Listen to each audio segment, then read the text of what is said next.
Welcome to Miss Retro Reads. Just a note before we start our Bible stories. The Bible consists of the Old Testament and the New Testament, and right in the middle, between both of these, is Jesus' birth. So, the Old Testament is to prepare the world for the coming of Jesus Christ. And then the New Testament is really cool too, because that's all about Jesus' life and the apostles after. So these are stories that prepared the world for Jesus' coming, so it's good for you to know them. And they're really simple. They're kind of broken down into easy to understand stories. So here we go. The Illustrated Bible Story Book, Old Testament. Stories retold for children by Seymou Loveland and pictures by Milo Winters. Jacob's Wrestling at the Brook. How many of you little people like to go away from home visiting? Perhaps sometimes you have been so far away that you have to ride on the train. You wanted to sit next to the window, I know, so you could see all the wonderful things you passed. Years and years ago, long before your grandfather was a little boy, people liked to travel. They made long visits away from home, but there were no swift trains for people to ride in. So they walked part of the way, and then they grew tired. A camel or a donkey would carry them. This story is about a man who had been away from home on a long, long visit. He really had to make that visit. He had been wicked to his brother. He was afraid his brother would punish him, so he left home and went to live with his uncle and his cousins. He must often have felt homesick, don't you think so? Especially when he heard that his dear mother had died and left his father alone. I'm sure he wanted to go home and comfort his father. Besides, he began to be ashamed of the way he had treated his brother, and I think he was sorry too.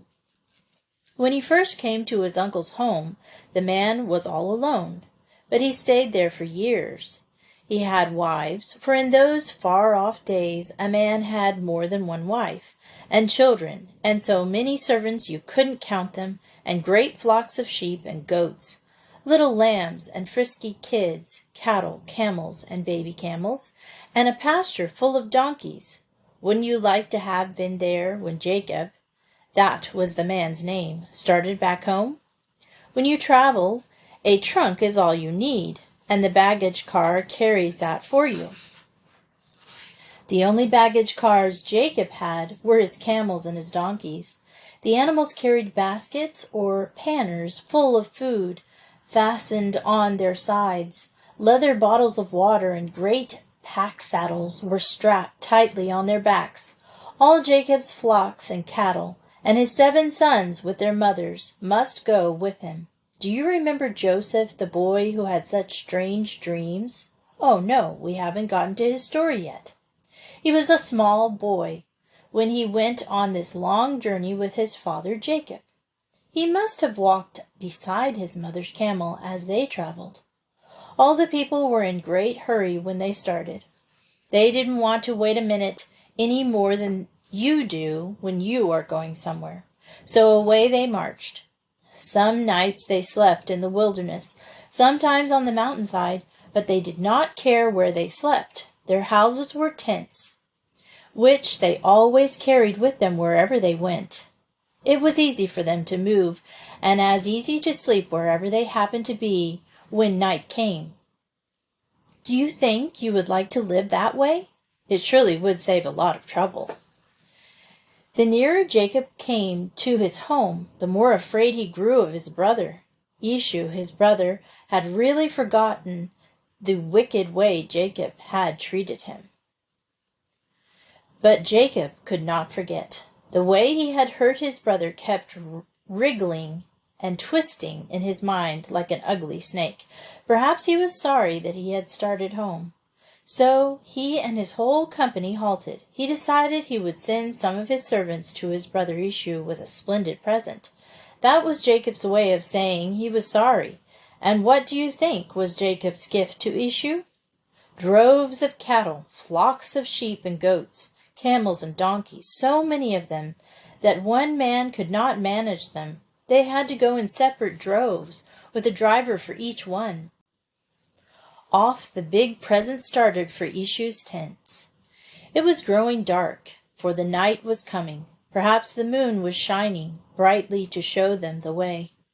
It was a splendid place for the caravan to rest for the night. The men with the present went on, and Jacob and his company waited by the riverside. It was a small river, so dry in places that people could cross over it on foot. But there was enough water left in spots for the animals and the thirsty travelers to have a refreshing drink. Jacob kept thinking all the time, what will Esau do? Would he be so angry that he would hurt Jacob's children and their mothers, perhaps destroy his servants and his flocks? Jacob could not rest. He rose up late in the night, when everyone must have been asleep, and called to his wives and his maidservants. Take my 11 sons with you, and cross over the river. The great company of people and of animals followed as Jacob went before them with his family. He did not stay with them. Back he went to the other side of the river. He was alone. He must have thrown himself on the ground with his face pressed close against it. Jacob had been wicked and was sorry. He asked God to hear him and said, I am not worthy of the least of all the loving kindness which thou hast showed unto thy servant. Then he must have risen from the ground and looked up into the dark blue sky. God had heard. Jacob knew it. Close beside him stood the figure of a man, more of a shadow than a man. He came towards Jacob like a warrior, and Jacob fought with him. By the riverside the two wrestled until the darkness of the night changed to the light of morning. Jacob was victorious. He had not been thrown down by the other wrestler, but his thigh had been hurt where the man touched him. The hurt made him limp when he walked. Let me go, said the man to Jacob. I cannot stay when the daylight comes. Give me a blessing first, answered Jacob, and tell me your name. But the man, more like a shadow than a man, would not tell Jacob his name. What is your name? He asked Jacob. Then Jacob told him his name. The man gave him the blessing for which he had asked, and more than that, he gave Jacob a wonderful new name. Jacob was to be called Israel, which means seeing God. He had prevailed with God and with man. He had won with God, for he was sorry he had done wrong. He would win with his brother, for he was going to be kind to him. Then the sun rose high and hot in the sky, and Jacob crossed over the river again. He was happy now. Esau saw him and ran and kissed him. He had forgotten all about that bad time so long ago. Perhaps Jacob forgot it too. God had blessed him. Stories of Joseph and his brothers. Joseph the Dreamer. How many of you children have ever played house in a tent?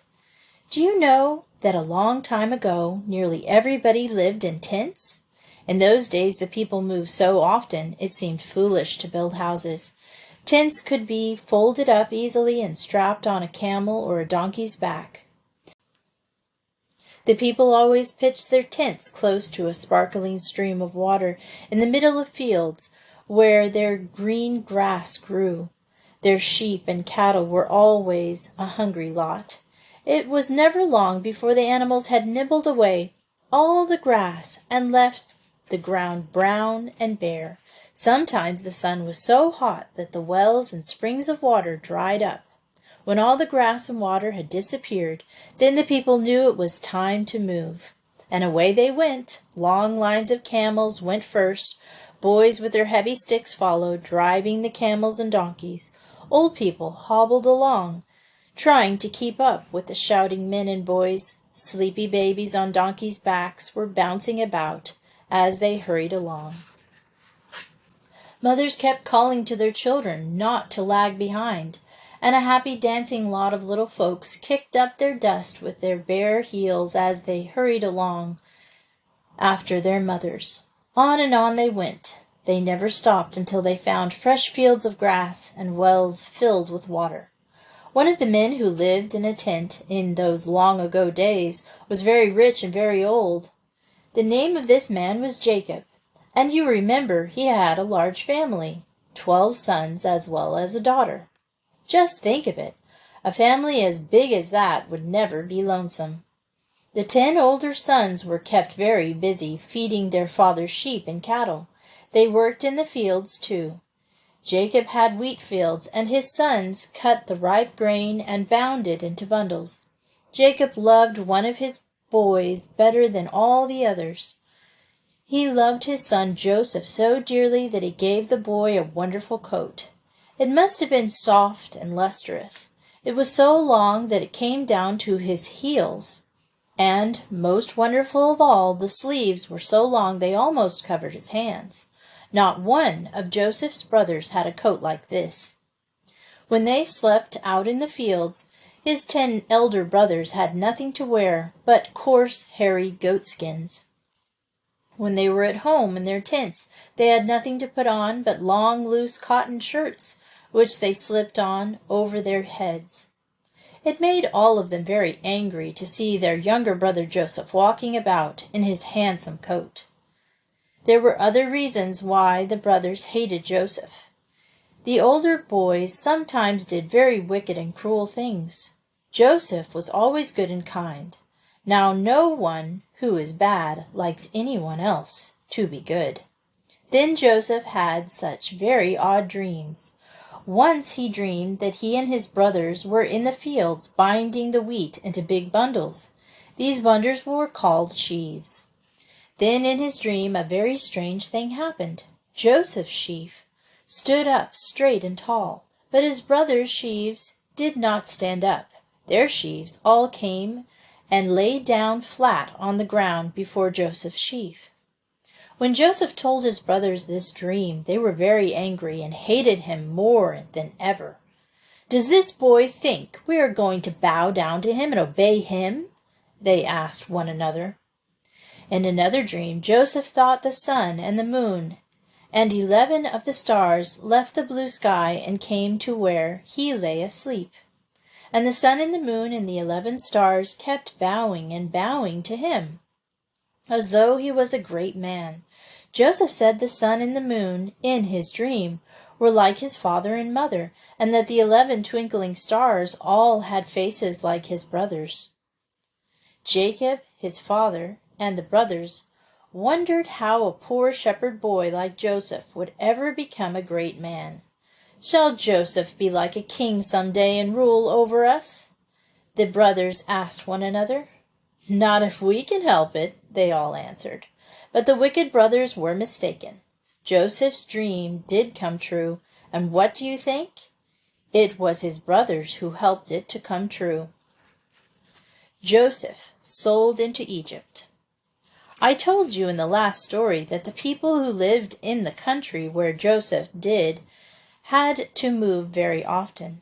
Suppose every time you wanted a drink of water, you had to move into a new house. People would never know where to find you, would they? Joseph's 10 older brothers traveled a great deal. Their sheep and cattle drank so much water it kept the brothers all busy hunting for fresh watering places. One morning Joseph started out to find his brothers. They had been away from home for a long time, so long that their father Jacob wanted to hear from them. He wished to know if they were well, and if the boys and their flocks were getting enough to eat. There were no letter boxes nor postmen in those days. If you wanted to know anything about anybody, you had to go and find out for yourself. Jacob wanted to know what his 10 older brothers were doing, so he sent Joseph to them to find out. Joseph did a very foolish thing. Before he started, he put on his beautiful long coat with the sleeves. He could not walk very fast with his coat flapping about his feet. By the time he reached Sichem, where he expected to find his brothers, they had moved away. He knew, though, where to go. He must follow the empty wells until he came to the well that was full of water, and a well full of water always had plenty of grass round it. Joseph knew he would find his brothers and their flock near grass and water. The brothers saw Joseph coming. "Let us kill him," they said. "We will say a wild beast has killed him." Only angry, hateful thoughts were in their hearts. They did not care even for the poor father who would grieve so if Joseph were lost. Reuben, the eldest brother, would not have him killed. Reuben was kinder than the other boys. He wanted to save Joseph and take him back to his father. But there was only one Reuben, and there were 9 rough, ugly brothers. These 9 wicked men seized Joseph as soon as he came to their tents. They tore his beautiful coat from him and threw him into an empty cistern. "It is so deep, he cannot get out," his brother said. "Let him stay there until he starves to death." Some people are dreadfully cross when they are hungry, but after they have had their dinner they feel much more kindly. Joseph's brothers were that way. After they threw Joseph into the cistern, they sat down and ate their dinner. When they were through with their dinner, they did not care so much about killing Joseph. "Let us sell him instead," said his brother Judah. All the brothers thought this much better. If he were sold, he couldn't bother them any more by walking round in his grand coat and telling his dreams.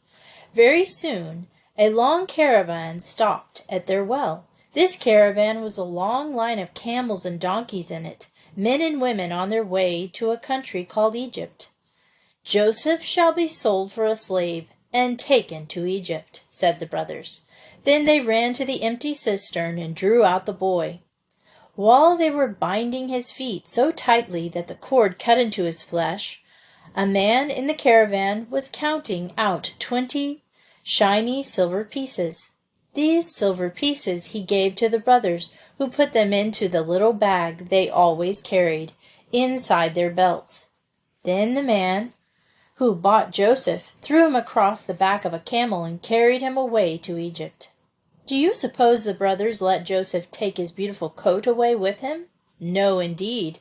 They killed a little goat and put its blood into a rough stone basin. Then they dipped the lovely coat with its long sleeves into the basin until it was all stained with blood. In a few days the cruel brothers went home to their father Jacob.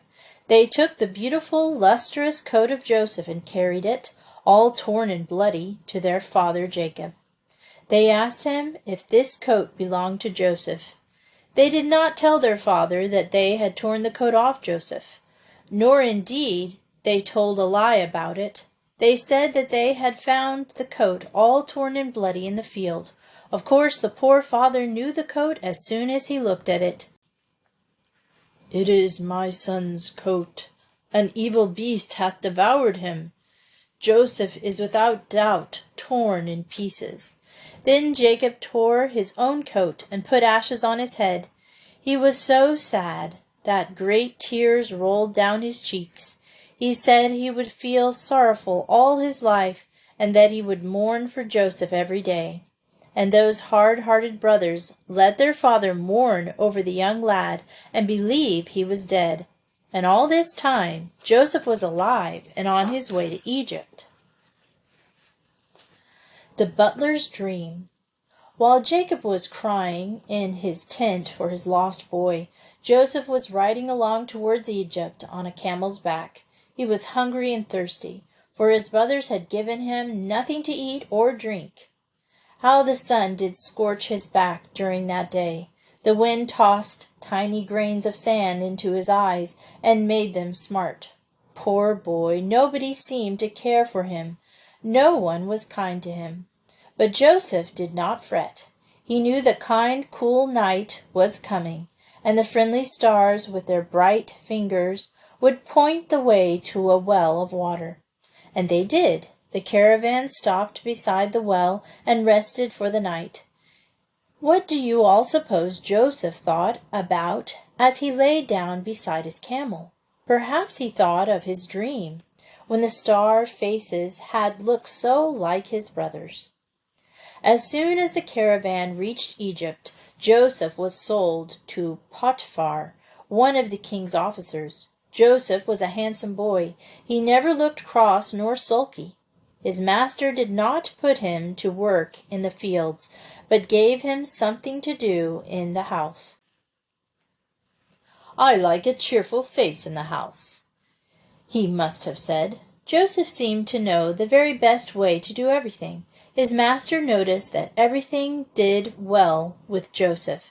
So Potiphar made him rule over his household and over his fields. If Joseph felt homesick, he never told anyone about it. He knew that great people never whined, and he was going to be great. Almost all boys and girls are sure they will do great things when they grow up. A very unhappy thing happened. A wicked person began to tell false stories about Joseph. When Potiphar heard these stories, he grew angry with Joseph and shut him up in prison. To be stolen from his home and taken to a strange country was bad enough. But think how terrible it must have been to live in dark, damp prison, perhaps in the cellar full of rats and mice. Joseph loved everything. That was the reason he never was afraid. So, if he was thrown into a room with rats and mice, he must have loved the little creatures. Instead of hurting them, I'm sure he tamed them and perhaps taught them funny tricks. The jailer watched Joseph and saw that the prisoners were happier and worked more willingly when Joseph was near. God must be with this boy, and if God is with him, he can manage the prison better than I can, thought this sensible jailer. So Joseph was made ruler over the prison and the prisoners. He did not have any more strange dreams, but he was able to tell other people what their dreams meant. In the same prison with Joseph was the king's butler. One night he had a strange dream. It worried him. He decided he would ask Joseph in the morning what it all meant. He was careful to remember it so that he might be able to tell Joseph every bit of it. The butler dreamt that he was out of doors, looking at a vine which had 3 branches. Soon tiny green shoots appeared on the bare branches, and then blossoms, and at last heavy clusters of purple grapes hung on the vine. But that was not all. He dreamed that he held Pharaoh's cup in his hand and began to squeeze the juice of the grapes into the cup. As soon as the cup was full, he gave it to Pharaoh, the king. "Your dream means," said Joseph, "that in 3 days you will leave the prison and again be Pharaoh's butler." And it all happened just as Joseph had told him. But one thing did not happen that ought to have happened. The butler should have remembered Joseph and told the king about him. But instead of remembering, he forgot his kind friend as soon as he reached Pharaoh's palace. A long, long time afterward, however, the butler did remember Joseph, and why he remembered our next story will tell us. The fat and lean cows.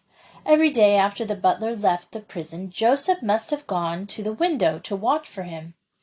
You know how you watch when you are expecting someone. Joseph was sure the butler would remember him. He might have to wait a long time, but he was going to keep watching until someone came for him.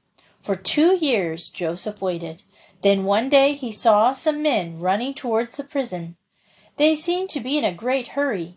As soon as the men reached the prison, they called for Joseph and told him that Pharaoh the king wanted to see him. "Don't keep Pharaoh waiting," they said. Joseph was in a hurry to leave the prison, but when he went to the palace, he wished to be clean. He knew that everyone liked clean boys better than dirty ones, so he stopped to wash and put a fresh cloth on. Pharaoh had had an odd dream. He was worried about it. No one in all the country could tell him what it meant. Then the chief butler remembered Joseph. He went straight to Pharaoh and told him about the wonderful man in prison who could tell people what their dreams meant. If Joseph understood dreams, Pharaoh decided he must see him at once. So he sent for him. "You and I do not worry about our dreams. We don't think they are even worth remembering. If you or I had a dream that we stood by the river and saw 7 fine fat cows come out of the water. We would not have thought anything about it. But if 7 lean, sickly cows followed them and ate up the fat ones, and were still leaner, we surely would have been astonished. Cows do not eat meat. They eat grass. So when Pharaoh in his dream saw 7 hungry-looking cows eating 7 fat cows, he was sure it meant something. And it did. Joseph told him that the 7 fat cows meant that Egypt was to have 7 prosperous years. Prosperous means having all you want of everything, and after the 7 years of plenty, there would come 7 years of famine. Those 7 miserable, starving-looking cows the king saw in his dream meant that a dreadful famine was coming to Egypt. There isn't a little child here who knows what a famine is because every one of you gets enough to eat. Suppose sometimes when you were hungry, there was nothing in your house to eat. If you went to the grocery, the market, or the bakery and asked for something to eat, the clerks would shake their heads and tell you there was no food in any of the shops. Perhaps they would let you peek into the empty drawers and try to find something on the bare shelves. You could find no food anywhere. The clouds were keeping all the rain to themselves instead of giving the thirsty earth a drink. Every green thing that grows out of the ground had died, because it could not have a drink. When things are that way, there is a famine in the country. For 7 years the people of Egypt were to be hungry, but Joseph told them what to do. While they had plenty to eat, the people should save their food instead of wasting it. When the wheat grew tall every summer, the farmer should cut it down. But don't grind it all up into flour, Joseph said. He told them to build large storehouses and fill them full of wheat. Every kind of food that could be packed away was to be put in the storehouse. When the long famine time came, Egypt would have something to eat. The people of other countries would be hungry because they had not stored away any food. Do you think Joseph went back to prison after he had told Joseph what his dream meant? No, indeed. Pharaoh gave him some clothes just like his own. He put a gold chain round his neck and took the ring from his own finger and put it on Joseph's. Pharaoh thought that a man as wise as Joseph should rule over all the country. So he made him ruler over Egypt. Joseph was now a great man. He lived in a big house, wore fine clothes, and rode in a handsome chariot next to the king. Everybody obeyed Joseph. When the hungry time came, the people from other countries went to Egypt to buy food. An old man in another country grew very hungry. He had 11 sons who were hungry too. Their cattle and their sheep were dying. There was no grass or hay for them to eat. What should they do? The old man was Joseph's father Jacob. He heard there was a great man in Egypt who was selling food to hungry people. He did not know that this great man was his son, Joseph. He and his sons and their families must have food right away, or they would all die. So Jacob sent 10 of his sons down to Egypt to buy wheat and food. These 10 sons were Joseph's wicked brothers who had sold him into Egypt. But the brothers had forgotten all about Joseph. All they thought about was buying food to keep themselves and their little children from starving. Off the brothers went to Egypt with their donkeys and their empty sacks, and soon came to Joseph's palace. As soon as the 10 men saw Joseph, they jumped down from their donkeys and lay flat on the ground before him. Here were all Joseph's hungry brothers kneeling before him and asking him to sell them something to eat. He knew his brothers, but they did not know him. He remembered the time when he was a boy and lay asleep in the fields with his brothers. He remembered the odd dreams he had had. That dream in which all his brothers' sheaves of wheat came and lay down flat on the ground before his sheaf. So Joseph's dream came true. Joseph forgives his brothers. Do you think Joseph was glad to see his brothers? No, not at first. But he did want to hear about his father, Jacob, and his youngest brother Benjamin. So he asked the brothers about their homes, their father, and Benjamin. He did not see Benjamin with them. Perhaps he thought these rough men had gotten rid of Benjamin as they had of him. So he spoke roughly to them and called them spies. When he learned that his father was alive and that Benjamin was at home with his father, Joseph was kinder to the 10 brothers who were kneeling before him. Jacob was a rich man, and he and his sons had plenty of money, but people can't eat money, no matter how hungry they are. And if there is nothing to buy, money isn't worth much, is it? Egypt had plenty of wheat and grain. Canaan, where Jacob lived, had none. The 10 brothers had come to Egypt with their pockets full of money. It was only in Egypt that there was any food to buy. The donkeys had carried the brothers into Egypt did not carry them all back again. 9 brothers walked back to Canaan. I am sure Joseph had crammed their empty sacks so full of grain and food that the donkeys could not have strength to carry more than those heavy sacks. And what do you think the brothers found in their sacks when they reached home? When those bulging sacks were opened, every man found his money in his sack. Joseph had made them a present of the wheat. At first the brothers were frightened, but they needed food, and so they kept the wheat. But such a big family as Jacob soon ate all the wheat that was in the sacks, and all of them were hungry again. Back to Egypt the brothers went to go for more wheat. But at first they would not go back because Jacob did not want to let Benjamin go with them. We will all have to stay here and starve. And one of the brothers, the lord of Egypt, who sells the wheat, told us he would not see us again unless Benjamin came with us. There was nothing to do but let Benjamin go back to Egypt with his brothers. With him Jacob sent a present of nuts, spices, and honey to the great man in Egypt. Jacob thought a present would soften the great man's heart. And all this time he never knew the great man was his own son Joseph. As soon as the brothers reached Egypt, they hurried to Joseph's palace.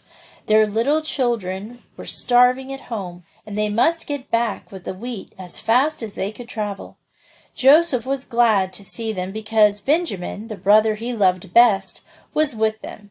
He made a great feast for them. He gave them all plenty to eat, but he put more on Benjamin's plate than he did on the plates of any of the others. Joseph wanted to see his father again, and he wanted to keep Benjamin with him. He asked every Egyptian to leave the room so that he could be alone with his brothers. Just imagine how astonished those rough men were when Joseph said, "I am Joseph, your brother, whom you sold into Egypt." Were they glad to hear it? Not at first, for I think they were all a little bit frightened. What would Joseph do to them? Can you guess? He kissed them all and forgave them, and told them the terrible famine would last 5 years longer.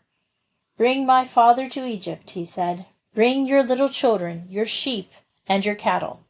Don't leave a single thing that belongs to you. Come here and live near me." Donkeys are not very comfortable to ride on. The babies and their mothers would get very tired riding on them all the way from Canaan to Egypt. So Pharaoh the king told Joseph to send plenty of wagons back with the brothers. "Your old father Jacob and the little children with their mothers will be more comfortable riding in wagons," said Pharaoh. What a bustle and stir there must have been when the brothers reached home again with their wonderful news that Joseph was alive and had invited them all to come to Egypt and live near them. In those days it was not very much work to move. I think it must have been great fun. They just pulled up their tents and folded them, and then strapped them on the camels or donkeys' back. Big boys and little boys drove the sheep and cattle. The animals were glad to go. They knew that moving meant they were going towards wells of water and a place where they could get more to eat. Moving day was a happy day for everyone. So off they started. Jacob and his big family went down into Egypt to live near Joseph.